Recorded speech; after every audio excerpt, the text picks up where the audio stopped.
Casey Phillips here with the man of the hour, general manager of the Tampa Bay Buccaneers. It is your Christmas morning, I imagine, today after all this work. And, I was thinking about how this year we've seen so many guys want to come back and re-sign. It shows a lot about what they think about the state of this team and this roster. So knowing how you guys feel about it, how does that factor in when you look at drafting for need, drafting best available, and how even your I am that man strategy factors into that, knowing who you already have here? Well, we do have a great locker room, and we do have players that want to be here, and that's because we have a great culture. We have a quarterback that people like to play for. We have a head coach people like to play for. So that makes it a lot easier to build the culture that we have, or to sustain it. But we have a really good team. We have some really good players. So you don't really have to stress the need. We can go with best player. We're always going to be happy we took that player, whether it's 6 months from now or a year from now. So, but we also know that there's some places on our roster that we could use some help.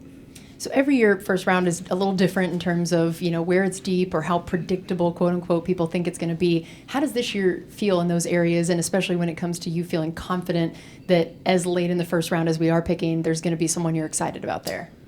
Oh, there definitely will be. We have a pot of players that we are pretty sure one at least will be there.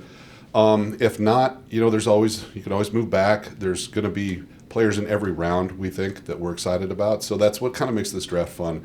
We think we're going to get really fun players that we have had a lot of fun evaluating, talking about in the second, third, fourth, fifth, on through the seventh round. So excited about all of them. And then I know some years there's been a bit of a theme to the types of players you were looking for, whether it's things like, contributing on special teams or certain aspects of their game or who they are. Are there certain themes or things through lines that maybe we'll recognize as we look at this draft of who you're looking at?